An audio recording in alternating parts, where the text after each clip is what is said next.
Hi, I am Agrim and welcome to Entri Elevate Hindi, जहां हम आपको प्रोग्रामिंग में अपस्किल करने के लिए DSA, web development, interview preparation और टेक प्रोजेक्ट जैसे बेहतरीन एरियाज में एक्सपर्ट बनाने वाले हैं। तो जुड़े रहिए हमारे साथ पहले सेक्शन के लिए, जो कि है HTML। हाय यार, welcome back to the series. और आज इस HTML की थर्ड वीडियो में हम पढ़ने वाले हैं HTML के एट्रीब्यूट्स के बारे में। ठीक है, तो एट्रीब्यूट्स को हमने थोड़ा बहुत लास्ट वीडियो में समझा है, बट आज हम थोड़ा अच्छे से और डिटेल में देखेंगे और हम थोड़े कॉमन कॉमन एट्रीब्यूट्स जो आप बहुत बार यूज़ कर रहे होगे अपने डेवलपमेंट में, उनको समझेंगे। ठीक है, एंड फिर हम उसके थोड़े इंटरव्यू क्वेश्चंस देखेंगे, जैसे हम हमेशा देखते हैं हर टॉपिक के लिए।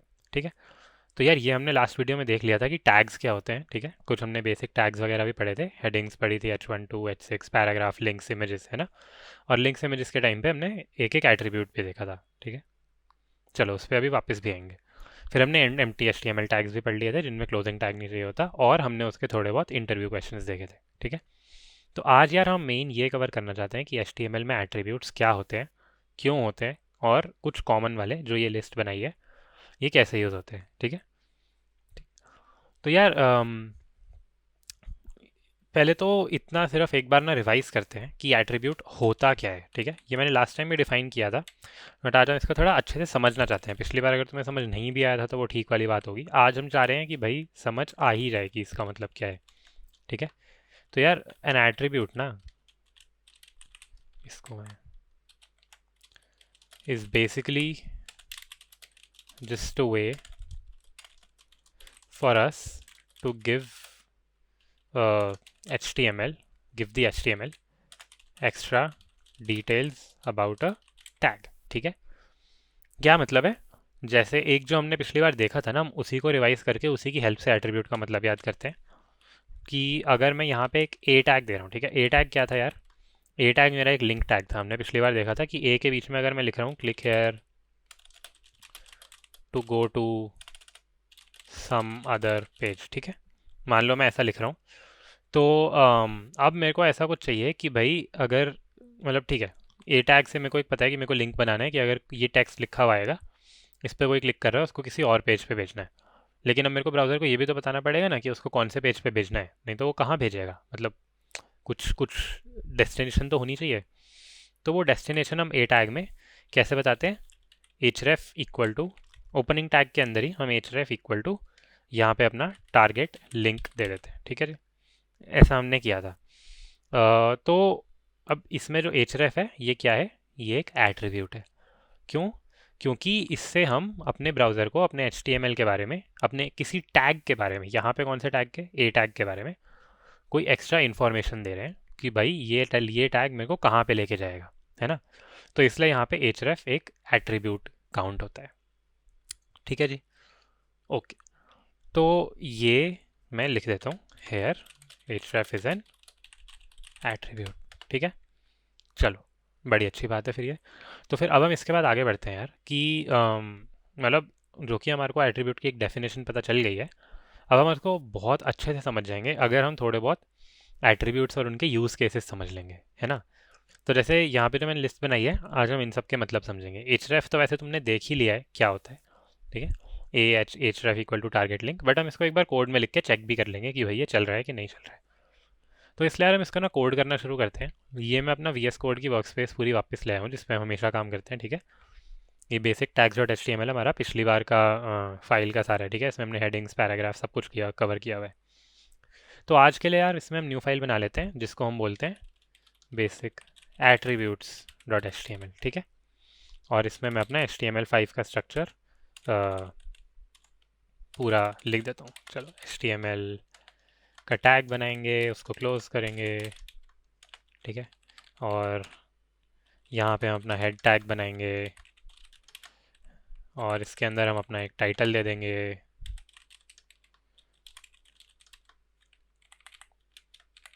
टाइटल में मैं दे दूंगा बेसिक HTML एट्रीब्यूट्स। ठीक है, और यहाँ पे मैं अपना बॉडी टैग बना देता हूँ। ये हम शुरू की कुछ वीडियोस में ना स्ट्रक्चर यार हर बार बनाएंगे, और फिर क्या करेंगे कि जब हमें स्ट्रक्चर एकदम क्लियर हो जाया करेगा कि मतलब जब तुम्हारे को ये बार बार देखने की ज़रूरत नहीं है, तब ये मैं पहले से बना के रखूँगा और फिर तुम इसको खुद बनाना भी प्रैक्टिस करना। ठीक है, तो ठीक है, इतना हमने कर लिया। अब एक काम करते हैं, जिस फोल्डर में मैंने इसको सेव किया है ना उसको मैं ले आता हूँ। ये basic attribute dot HTML file में ओपन कर लेता हूँ। अब इसमें तुम देख रहे हो अभी मेरे पास ब्लैंक पेज है क्योंकि मेरी बॉडी खाली है। इसको मैं साइड में ले जाऊँगा, ठीक है। मेरी बॉडी खाली है इसलिए मेरा पेज ब्लैंक है और ऊपर मेरा टाइटल आ रहा है, ठीक है। तो अब यार हम href एट्रीब्यूट देखते हैं सबसे पहले। तो बॉडी के अंदर हम सबसे पहले कमेंट डालते हैं href एट्रीब्यूट, ठीक है। तो href एट्रीब्यूट में क्या है, इसमें हम बेसिकली जैसे अभी हमने देखा हम एक लिंक टैग बनाएंगे ए टैग करके, ठीक है, जिसमें हम लिखेंगे click here to go somewhere, ठीक है। और अब हम क्या करेंगे, इसमें एक href एट्रीब्यूट की हेल्प से बता देंगे कि वो समवेयर क्या है। अभी हम मान लेते हैं हम गूगल पे भेज रहे हैं, ठीक है। तो अब हम अपने पेज पे वापस जाते हैं, पेज को हम करते हैं रिफ्रेश। ये कह रहा है click here to go somewhere, ठीक है। मैं उस पर दबाऊंगा, मैं गूगल पे रिडायरेक्ट हो गया। तो हमने देख लिया कि भाई अगर मैं href के अंदर https www.google.com लिख रहा हूँ तो मेरे इस टेक्स्ट पे दबाने पे मैं गूगल पे चला जाता हूँ, ठीक है। ठीक है, यहाँ पे मैं कुछ और लिखता तो मैं उस वाले दूसरे लिंक पे चला जाता है, ऐसी कोई दिक्कत वाली बात नहीं है, ठीक है। तो ये href हो गया। href का एक छोटा सा एक वो बना लेते हैं, जैसे हम हर बार नोट तो बनाते ही हैं। तो href attribute helps us to tell the HTML where to redirect the user if they click on the text within the a tag, ठीक है जी। तो ये हमारे को href का मतलब समझ आ गया। चलो, href तो इतना सही है यार, इससे ज़्यादा कुछ है नहीं इसमें, ठीक है। अब हम बात करते हैं src टैग की। इसकी भी ऑलरेडी ऑल्दो हम पहले इसकी बात कर चुके हैं ऑलरेडी पिछली वीडियो में, क्योंकि अगर तुम्हें याद हो, एक काम करते हैं पिछली वीडियो का कोड ही खोल देते हैं। अगर तुम्हें याद हो यहाँ पे हम इमेज टैग के अंदर src दे रहे थे, तो ऐसा करते हैं यार ये src ना एज कॉपी कर लेते हैं क्योंकि हम यही वाली इमेज लगाएंगे। अभी तुम्हें समझ आ जाएगा कॉपी क्यों किया, अगर तुम्हें पिछली वीडियो से याद नहीं है तो यार यहाँ पे मैं एक कमेंट डालता हूँ जिसमें मैं लिखता हूँ src एट्रीब्यूट, ठीक है। तो यार src का यूज़ क्या होता है कि जैसे मान लो अगर मैं एक इमेज बना रहा हूँ, ठीक है। पहली बात तो इमेज सेल्फ क्लोजिंग टैग है। अब यहाँ पे मैं चाहता हूँ कि मेरा इस ए टैग के नीचे एक इमेज शो अप हो जाए, ठीक है। और इसलिए मैंने अपना img वाला इमेज टैग यूज़ कर लिया। वो बिल्कुल सही है, लेकिन अभी तक हमने HTML को ये नहीं बताया कि इस इमेज कौन सी वाली इमेज मेरे को यहाँ पे शो करनी है, ठीक है। तो यार वो बताने के लिए ना हमारे को src एट्रीब्यूट यूज़ करना पड़ता है।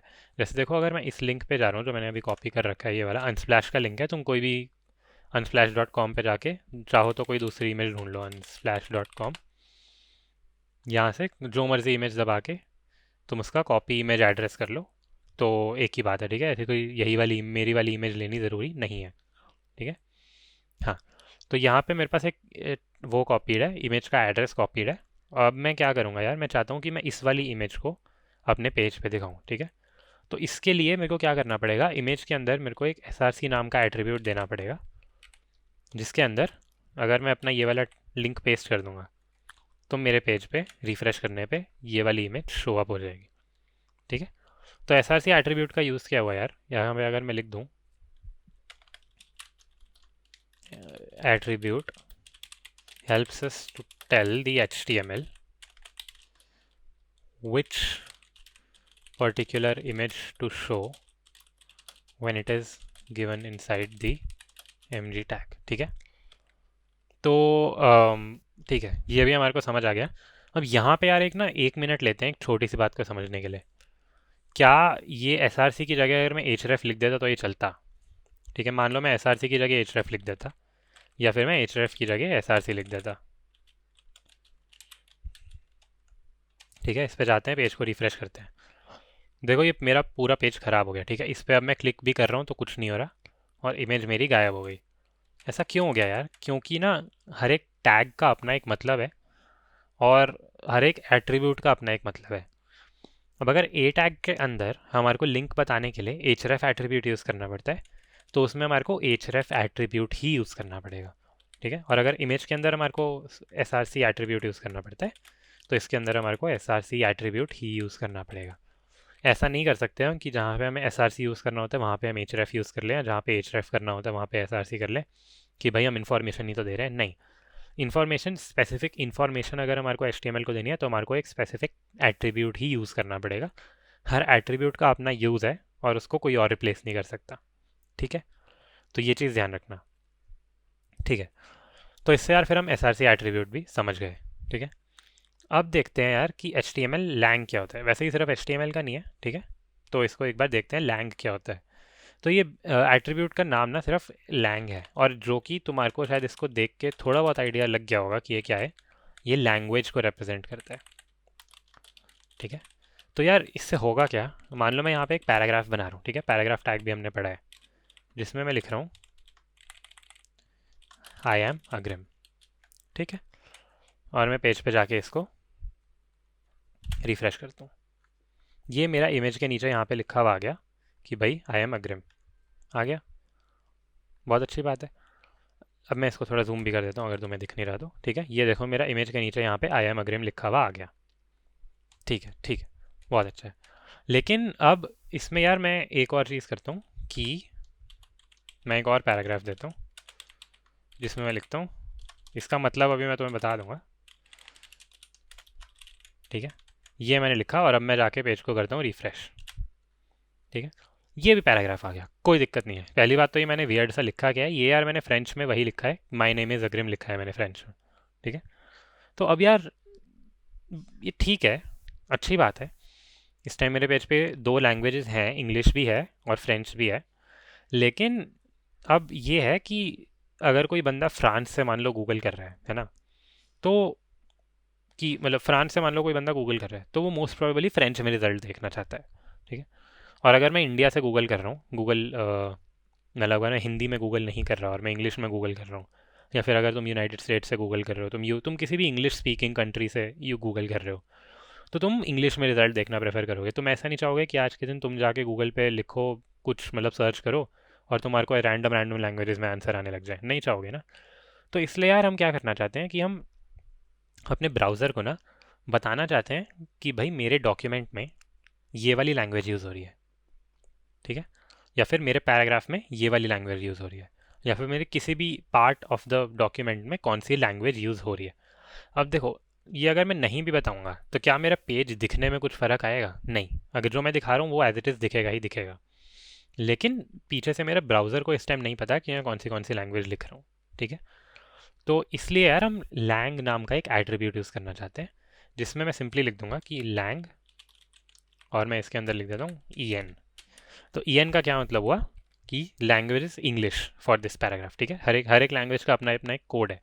तो ई एन बेसिकली इंग्लिश का कोड हो गया। तो मैं इसको अगर रिफ्रेश करूँ, अब देखो यहाँ पे तो हमारे को कोई फ़र्क नहीं दिखा जैसे ही मैंने एट्रीब्यूट डाला। क्यों? क्योंकि लैंग्वेज इंग्लिश अगर हम ब्राउज़र को बता रहे हैं उससे हमारे को एज सच डिस्प्ले में कोई फ़र्क दिखेगा नहीं। लेकिन अब ये पेज थोड़ा सर्च इंजन के लिए बेटर है, क्योंकि सर्च इंजन को पता चल जाएगा कि भाई इस पेज के अंदर मेरी क्या लिखी है, इंग्लिश लिखी है, ठीक है। सिमिलरली मैं यहाँ पे देना चाहूँगा कि भाई इसकी लैंग्वेज मेरी क्या है, फ्रेंच है, ठीक है। एफ आर फ्रेंच के लिए यूज़ करते हैं। तो अगर मैं इसको रिफ्रेश कर दूँ फिर से तुम्हारे को पेज पे कोई फ़र्क नहीं दिखेगा, लेकिन अब मेरे ब्राउज़र को इस पेज का ये भी पता है कि भाई इस पेज में एक पैराग्राफ में मेरी फ्रेंच भी यूज़ हुई है, ठीक है। तो लैंग एट्रीब्यूट सिंपली यही करता है। और देखो यार ये चीज़ इवन तो हम कर सकते हैं, ये जितना तुम्हारे को दिखेगा उससे ज़्यादा तुम्हारे को ये दिखेगा कि हम H T M L tag के अंदर ही लैंग्वेज दे रहे हैं। क्योंकि देखो जनरली क्या होता है, ऐसे बहुत कम पेजेस होते हैं जिसमें मल्टीपल लैंग्वेजेस यूज़ होती हैं, ठीक है। अब जैसे मान लो मैं किसी भी पेज पे जाता हूँ, मैं मान लो गूगल पे ही जाता हूँ, चलो गूगल खुला ही हुआ है कोई दिक्कत नहीं है। तो इस पर तुम्हारे को जितनी भी लैंग्वेज दिख रही है सारी एक ही दिख रही है, ठीक है। ये भी इंग्लिश ही लिखी है, ये तो चलो गूगल ही लिखा है, इंग्लिश है इंग्लिश है इंग्लिश, सब कुछ इंग्लिश है, ठीक है। ये भी इंग्लिश है। तो एक पेज पे जनरली एक ही टाइप की लैंग्वेज रह रही है। मैं ऐसा नहीं कह रहा ये नहीं है तो तुम गलत हो, ठीक है। हो सकता है तुम्हारे पेज पे दो लैंग्वेज हो, लेकिन अगर तुम एक जनरल केस सोचोगे तो जनरली एक पेज पे एक ही लैंग्वेज रहती है। इसलिए हम उसमें क्या करते हैं, हम H T M L tag के अंदर ही लैंग्वेज दे देते हैं। तो अगर मैं यहीं पे लैंग्वेज दे दूंगा ना, तो इससे मेरे को यहाँ पे अलग से बताने की ज़रूरत नहीं पड़ेगी। इससे मैं सिंपली पेज को बोल सकता हूँ कि भाई मेरे पूरे के पूरे H T M L document के अंदर हर जगह इंग्लिश यूज़ हो रही है, ठीक है। फ्रेंच में हटा ही देता हूँ क्योंकि फ्रेंच की एनीवे हमारे को नीड है नहीं। तो अगर मैंने ये कर दिया, अब इसको पता चल गया कि भाई लैंग अगर मैंने एन दिया है तो मतलब मेरे पूरे पेज में इंग्लिश यूज़ हो रही है, ठीक है। तो इसलिए यार यहाँ पे इसको मैंने H T M L lang लिखा था, क्योंकि इवन दो एट्रीब्यूट का नाम लैंग है, ये generally H T M L tag में यूज़ होता है। इवन दो तुम इसको कहीं और भी यूज़ कर रहे हो तो कुछ गलत नहीं है उसमें, ठीक है। पहले हमने पी में लैंग दिया था, वो भी गलत नहीं है, बस जनरल यूज़ केस नहीं है, ठीक है। तो इसलिए यार इसको यहाँ पे नोट कर लेते हैं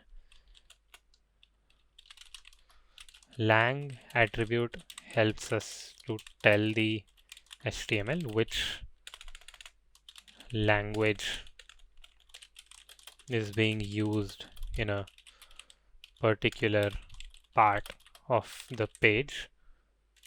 हाँ ठीक है, ये हमारा lang का एट्रीब्यूट हो गया, जिससे हमारे को सर्च इंजन में हेल्प होती है। और अगर कोई जैसे हम डिक्टेशन का सॉफ्टवेयर यूज़ कर रहे हैं कि वो पेज से पढ़ पढ़ के मेरे को बता रहा है कि यहाँ पे क्या लिखा है, वो भी lang एट्रीब्यूट को अच्छा यूज़ कर लेता है। ठीक है, ठीक है, तो यार इससे हमारा lang भी कवर हो गया। अब नेक्स्ट एट्रीब्यूट है यार स्टाइल का। स्टाइल देखो, फिर से जैसे तुम्हारे को नाम देख के लग रहा होगा ना, स्टाइल बेसिकली हमारे डॉक्यूमेंट को स्टाइल करने के लिए यूज़ होता है। अब उसका मतलब क्या हुआ, स्टाइल लिख देता हूँ मैं। ठीक है, तो यार मान लो मेरे पास ये पैराग्राफ था। ठीक है, अब इसमें स्टाइल एग्जैक्ट कैसे करते हैं वो तो CSS का पार्ट होगा, तो उसमें हम बाद में आएंगे। अभी मैं सिर्फ तुम्हारे को एक एट्रीब्यूट दिखा रहा हूँ। ठीक है, तो मैं कह रहा हूँ कि भाई इस पैराग्राफ में मैंने लिखा है I should have a green background. ठीक है, और मैं यहाँ पे जाकर रिफ्रेश करता हूँ, ये मेरा पैराग्राफ आया जो कह रहा है I should have a green background. लेकिन इसमें क्या गलती है, मेरे को बड़ा सीधा सीधा दिख रहा है, इस पैराग्राफ ने लिखा है I should have a green background, लेकिन इसका बैकग्राउंड ग्रीन है नहीं। तो यार अगर हमें बैकग्राउंड इसका ग्रीन करना है ना, तो हमारे को HTML को किसी तरीके से बताना पड़ेगा कि भाई हमें इसका बैकग्राउंड ग्रीन करना है। तो उसको हम कैसे करते हैं यार, हम ना एक स्टाइल नाम का एट्रीब्यूट यूज़ करते हैं। अब देखो इसके बहुत तरीके होते हैं। पहली बात, बैकग्राउंड कलर बताने के, उसको बहुत डिटेल ये मत सोचना ये सिर्फ अकेला तरीका है।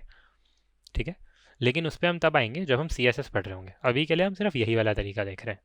तो अगर मैं इसमें लिखता हूँ स्टाइल के अंदर मैं लिख देता हूँ ना स्ट्रिंग में कि बैकग्राउंड डैश कलर ग्रीन। ठीक है, अब देखो सबसे पहले तो तुम ये मत डरना कि मेरे को कैसे पता चला कि बैकग्राउंड डैश कलर कोलन लिखना है और आगे ग्रीन लिखने से चल जाएगा, बैकग्राउंड और कलर के बीच में डैश आएगा। ये सब मैंने कैसे डिसाइड किया, अगर तुम ऐसे लिखोगे तो ये चलेगा, नहीं चलेगा। तो मतलब मेरे को ये कैसे पता चला उसके तुम डरना मत। अभी तुम बस ये समझ लो कि अगर मैं स्टाइल के अंदर ये वाली एग्जैक्ट स्क्रीन लिख रहा हूँ तो फिर मेरी बैकग्राउंड कलर इसका ग्रीन हो जाना चाहिए, जो कि इसका ग्रीन हो गया। अब मैं एग्जैक्ट इस पर डैश वगैरह पे कलर की स्पेलिंग में यू नहीं आया या फिर ग्रीन में ये है, इसमें मैं कैसे पहुंचा वो CSS का पार्ट है, इसलिए उससे तुम्हारे को भी डरने की ज़रूरत नहीं है। बेसिकली अगर हम देखना इसमें क्या चाहते थे इस लाइन में, कि अगर मेरे को अपने इसको सिर्फ बैकग्राउंड कलर नहीं, मेरे को कोई भी अपना स्टाइलिंग देनी है, मेरे को इसको बॉर्डर देना है, या मेरे को बैकग्राउंड कलर चलो दे ही दिया, मेरे को टेक्स्ट का कलर चेंज करना है, मेरे को दुनिया की जो भी स्टाइलिंग इस पर करनी है ना, अगर मैं उसकी ऐसी एक अंदर वाली सही स्ट्रिंग फॉर्म कर लूँ तो मेरे को बस उसको स्टाइल नाम के एक एट्रीब्यूट में पास करना होता है, और वो सारी की सारी मेरे इस वाले पैराग्राफ पे अप्लाई हो जाती है। और तुम देख रहे हो मैंने अगर इस पैराग्राफ को स्टाइल दिया है तो ये सिर्फ इस पैराग्राफ पे अप्लाई हो रहा है। और अगर मान लो ये स्टाइल मैं यहाँ से हटा दूँ, ठीक है, मैं इसको कट कर देता हूँ और मैं एक काम करता हूँ, मैं इसको बॉडी पे दे देता हूँ और अब मैं रिफ्रेश करता हूँ पेज, तो देखो पूरी बॉडी का ही बैकग्राउंड ग्रीन हो गया। समझ रहे हो? तो इसलिए ना यार ये स्टाइल हम जिसमें भी देंगे उसके ऊपर ये वाले पर्टिकुलर स्टाइल्स अप्लाई हो जाएंगे। अगर मैं यहाँ पे बैकग्राउंड कलर के अलावा कुछ और चेंज करता तो इस पैराग्राफ का वो एक दूसरी चीज़ चेंज हो जाती। ठीक है, तो स्टाइल बस basically as the name suggest किसी भी टैग को स्टाइल करने के लिए यूज़ होता है। तो इसको भी लिख लेते हैं यार कि स्टाइल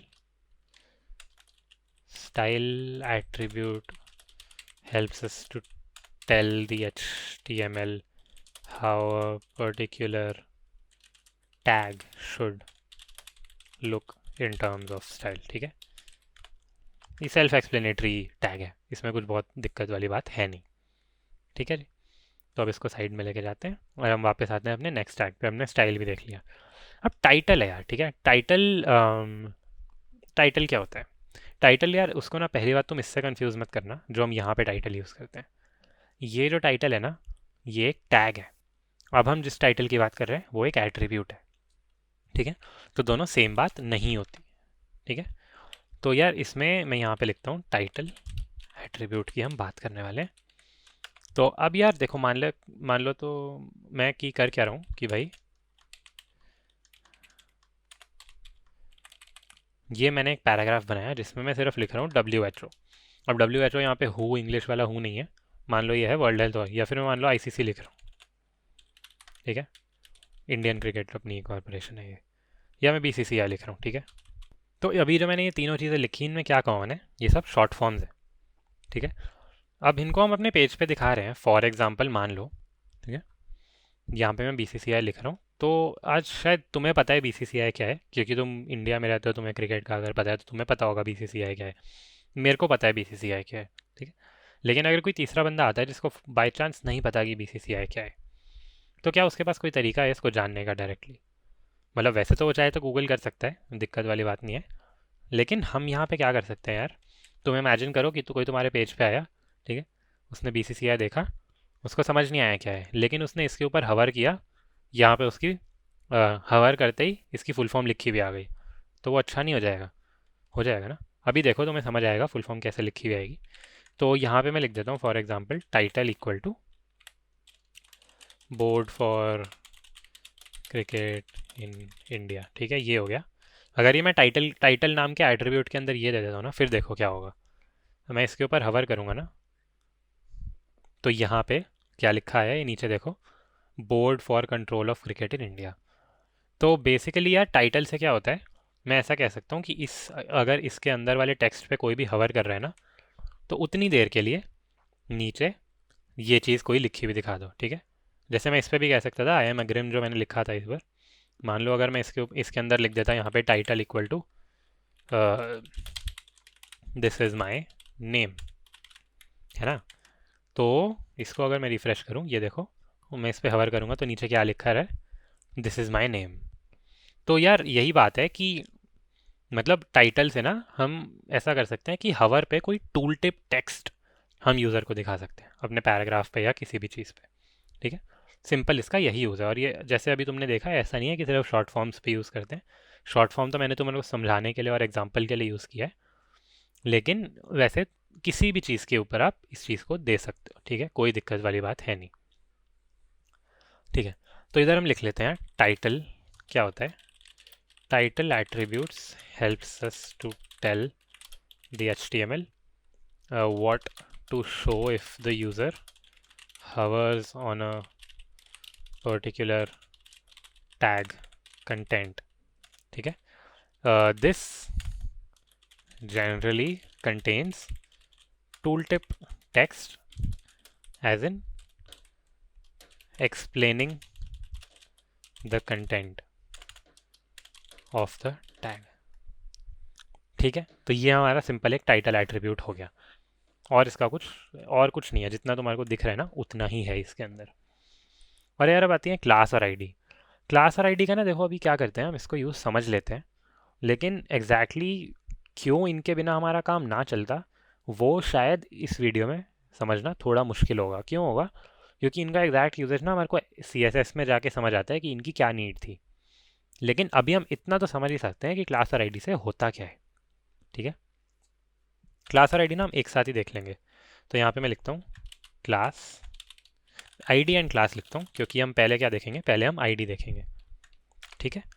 तो यार देखते हैं क्या होता है, ठीक है। ये मेरा एक पैराग्राफ है, इसके अंदर मैंने लिखा है, या फिर मान लेते हैं ये मेरा एक चलो ठीक है पैराग्राफ ही लेते हैं, ठीक है। पैराग्राफ है, इसके अंदर मैंने लिखा है I am a unique paragraph, ठीक है जी। अब ये मैं जाके इसको रिफ्रेश करता हूँ, मैंने लिखा कि भाई I am a unique paragraph. अब ठीक है, बड़ी अच्छी बात है, लेकिन कहीं ना कहीं से ना, अब देखो अगर ये यूनिक है, तुम सोचो इसको कोई ना कोई रीज़न होगा ये यूनिक होने का, ठीक है।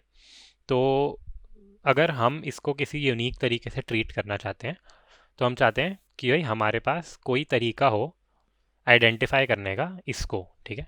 अब जैसे अभी अभी अगर मैं चाहूँ इस पेज पे जाके कि भाई मेरे को बताना है कि कौन सा वाला पैराग्राफ यूनिक है, तो मैं क्या बोलूँगा कि भाई वो वाला पैराग्राफ ढूंढो जिसके अंदर लिखा है I am a unique paragraph. लेकिन अगर कल को किसी ने आके यहाँ से हटा दिया, तो ये चेंज हो गया, है ना। मतलब देखो मैं कहना क्या चाह रहा हूँ कि अभी हमारे पास HTML वाइज कुछ ऐसी चीज़ है नहीं जो इस पैराग्राफ को यूनिकली आइडेंटिफाई कर पाए, ठीक है। अगर मैं ऐसे 4 और कर दूँ, अब हमारे पास कोई तरीका नहीं है कि इसमें से मैं अगर मैं कह रहा हूँ कि भाई वो वाला पैराग्राफ देखो जिसमें लिखा है आई एम यूनिक पैराग्राफ, तो क्या आपको समझ आएगा कि मैं कौन से वाले की बात कर रहा हूँ? नहीं आएगा, है ना।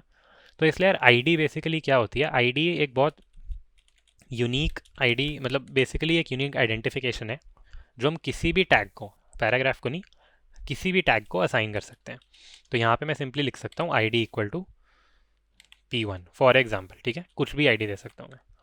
तो इससे ना अभी चेंज यहाँ पे कोई दिखेगा नहीं, लेकिन अभी आप इतना समझ लो कि ये लिखने से ना अब मेरी HTML को समझ आ गया कि ये वाला जो मेरा पैराग्राफ है ना, अगर मैं कह रहा हूँ कि मेरे को ID P1 वाला पैराग्राफ ढूंढना है, तो मैं इसी पैराग्राफ की बात कर रहा हूँ। क्यों? क्योंकि मैं कह रहा हूँ कि भाई ID P1 इस अम, पूरे के पूरे डॉक्यूमेंट में मैं सिर्फ एक ही पैराग्राफ को दे सकता हूँ, या फिर किसी भी एक ही एलिमेंट को दे सकता हूँ, ठीक है। और ये सिर्फ P1 की बात नहीं है यार, हो सकता है मैं यहाँ पे ये लिख दूँ, कोई दिक्कत नहीं है। बेसिकली आईडी अगर ये है, तो ये इस पूरे डॉक्यूमेंट में सिर्फ और सिर्फ इसी वाले एलिमेंट को मिलनी चाहिए, और किसी को नहीं मिलनी चाहिए। तो बेसिकली ये जो आईडी के अंदर मैं लिख रहा हूँ, फॉर एग्जांपल मैं इसको लिख देता हूँ यूनिक आईडी। तो ये यूनिक आईडी मेरे मतलब इस यूनिक, अगर मैं कह दूँ कि आईडी यूनिक वाला पैराग्राफ चाहिए, तो वो ये अकेला है, ठीक है। या फिर इमेज को भी हम आईडी दे सकते हैं, हम किसी भी चीज़ को आईडी दे सकते हैं। तो इसकी हेल्प से हम पूरे डॉक्यूमेंट में यूनिकली आइडेंटिफाई कर सकते हैं कि भाई मेरा ये वाला टैग कहाँ है, ठीक है। अगेन इसका यूज़ क्यों, इसकी नीड थी यूनिकली आइडेंटिफाई करने की, वो बेटर समझ आएगा CSS के टाइम पे। तो इससे आईडी तो हमारे को समझ आ गया, लेकिन फिर क्लास का क्या रोल हुआ है ना, क्लास से हमारे को उतना समझ नहीं आ रहा। तो यार अभी है कि हमें सिंगल पैराग्राफ आइडेंटिफाई करना था, बड़ी अच्छी बात है। लेकिन अब मान लो मैंने यहाँ पे एक पैराग्राफ दिया जिसमें मैंने लिखा एप्पल, ठीक है, और ऐसे मैंने बनाए दो और। दूसरे वाले में मैंने लिखा बनाना, और तीसरे वाले में मैंने लिखा ग्रेप्स। अब इसमें यार हमें बहुत क्लियरली दिख रहा है इनमें क्या सेम है, ठीक है। अगर मैं इसको यहाँ पे रिफ्रेश करूँ, ये एप्पल बनाना ग्रेप्स आ रहे हैं, ठीक है। लेकिन अगर मान लो कल को मैं कहूँ कि भाई ये जो मेरे मतलब मैं जाके किसी को बोलूँ कि यार जितने भी मेरे ऐसे पैराग्राफ्स हैं ना जिनमें मैंने किसी फ्रूट का नाम लिखा है, उन वाले पैराग्राफ्स के साथ मेरे को कुछ स्पेसिफिक बिहेवियर करना है। फॉर एग्जांपल उनका मेरे को बैकग्राउंड कलर ग्रीन करना है, ठीक है। तो अब इसकी दो ऑप्शन हो सकती हैं, या तो तुम style equal to background green इन तीनों पे लगा दो, ठीक है। लेकिन अब मान लो ऐसे 1000 होते, तो तुम सब पे style equal to background green लगाते, मतलब 1000 बार लिखना पड़ता ना। प्लस मान लो मैं कल को कहता जैसे आज तुमने ग्रीन लगा दिया, ठीक है, और आज से 4 दिन बाद मेरे को लगा यार नहीं ग्रीन अच्छा नहीं लग रहा, हमें ब्लू करना चाहिए था, तो क्या 1000 लाइन्स में जाके हम ग्रीन को ब्लू करेंगे? तो सुन के ही सही नहीं लग रहा ना, कि मतलब ये तो बहुत ज़्यादा मेहनत हो गई। तो इसलिए ना हम क्या कर सकते हैं, हम इन सब को ना एक क्लास के अंदर ग्रुप कर सकते हैं। इसका क्या मतलब हुआ कि मैं सबको कह सकता हूँ कि भाई इसकी क्लास हो गई फ्रूट, और सेम मैंने इसको भी दे दी, और सेम ही मैंने इसको भी दे दी। अब इससे मैं क्या कर सकता हूँ CSS की हेल्प से, अभी तुम्हें समझ नहीं आएगा कैसे, लेकिन इतना विश्वास करो कि CSS की हेल्प से मैं कह सकता हूँ कि जितने भी ऐसे पूरे पेज पे एलिमेंट्स हैं जिनको क्लास मैंने फ्रूट नाम की दे रखी है, उनको बैकग्राउंड कलर ग्रीन दे दो। और ये करने में मेरे को टोटल शायद 2 लाइन लगेंगी, ठीक है। तो इसलिए यार, इसलिए हम इसको तीनों को क्लास दे सकते हैं। और अगर मैं कल को और पैराग्राफ्स बना रहा हूँ जिसमें दूसरे फ्रूट का नाम है, मैं उनको भी क्लास फ्रूट दे सकता हूँ। तो अब क्लास को अगर हम थोड़ा ध्यान से देखें तो वो हुआ क्या, ठीक है। आईडी क्या थी कि हमारे को एक सिंगल टैग पूरे पेज पे आइडेंटिफाई करना है। और क्लास क्या है, क्लास है कि हम अभी भी चीज़ों को आइडेंटिफाई ही कर रहे हैं, ठीक है। यहाँ पे हम सारे पैराग्राफ्स आइडेंटिफाई कर रहे हैं जिनके अंदर फ्रूट है, लेकिन क्लास से हम एक ग्रुप ऑफ एलिमेंट्स को आइडेंटिफाई कर रहे हैं, आईडी से हम एक सिंगल एलिमेंट को आइडेंटिफाई कर रहे हैं, ठीक है। तो ये फ़र्क होता है क्लास और आईडी में, बस इतना ही फ़र्क है। बाकी हैं दोनों आइडेंटिफाई करने के तरीके ही, ठीक है। तो इसको यार हम बस एक बार लिख लेते हैं कि ID ID attribute helps us assign a unique identification to any tag in our HTML document। और क्लास क्या है, class attribute helps us group multiple tags, elements ले लेते हैं, multiple elements of an HTML document together, ठीक है। तो ये हमारे आईडी और क्लास हो गए। और बस इतना ही देखना था हमारे को आईडी और क्लास में। बाकी इनको हम कैसे यूज़ कर सकते हैं पर्टिकुलर चीज़ों को स्टाइल करने के लिए, या फिर क्या इनका मेन यूज़ होता है, वो अभी CSS में जाके और समझ आएगा। वो अगर अभी समझ नहीं आया तो उससे डरो मत, ठीक है। तो अब यार ये हमारे एट्रीब्यूट्स तो हमारे को इतने ही देखने थे, ठीक है। हमने href, source, lang, style, title, class, ID ये सब देख लिया है। अब हमारे को बस इंटरव्यू क्वेश्चंस देखने हैं। तो यार पहली बात तो what are attributes in HTML, simple सा आंसर है, हमने नोट भी किया था। Attribute is basically just a way for us to give the HTML extra details about a tag, ठीक है। वो एक्स्ट्रा डिटेल्स कुछ भी हो सकती हैं। What is class attribute in HTML? Class अभी अभी हमने देखा यार कि क्लास क्या है। Class attribute helps us group multiple elements of an HTML document together. We can then treat a particular class similar in a similar fashion, ठीक है। तो बेसिकली फॉर एग्जांपल मैं सबको सेम बैकग्राउंड दे सकता हूँ एक ही लाइन दे के, ठीक है। What is the difference between ID and the class attributes, ठीक है। तो ये भी हमने यहाँ पे देखा है कि आईडी हमारा दोनों मतलब दोनों हमारे को एलिमेंट्स को आइडेंटिफाई करने में ही हेल्प करते हैं। बस आईडी सिंगल एलिमेंट को आइडेंटिफाई करने के लिए यूज़ होती है, क्लास मल्टीपल एलिमेंट्स को ग्रुप टुगेदर करके आइडेंटिफाई करने के लिए यूज़ होती है, ठीक है। ठीक है। तो how would you display tool tip text over an element, ये भी हमने देखा है। जैसे यहाँ पे ये था, ये आई एम अग्रीन के ऊपर मैं हवर कर रहा हूँ तो मेरा क्या आ रहा है, दिस इज़ माई नेम आ रहा है। इसको हम टूल टिप कहते हैं। इसको हम कैसे लाए थे, इसको हम लाए थे अपना टाइटल टैग की हेल्प से। Title attribute helps us tell the HTML what to show if the user hovers on a particular tag content, ठीक है। तो इससे हमारे एट्रीब्यूट के इंटरव्यू क्वेश्चंस भी कवर हो गए हैं, ठीक है। तो इससे यार हमारा हो गया है जो हमारे को देखना था। अब बाकी हम नेक्स्ट वीडियो में आगे के कॉन्सेप्ट शुरू करेंगे, ठीक है। तो अगर ये वीडियो अच्छी लगी हो तो यार लाइक, शेयर और सब्सक्राइब कर देना, ठीक है। और बाय। तो दोस्तों जल्दी से इस प्लेलिस्ट को सेव कर लो ताकि आपको HTML के सारे कॉन्सेप्ट्स क्लियर हो जाएं। और अगर आपको वीडियो अच्छी लगी तो लाइक, शेयर और सब्सक्राइब।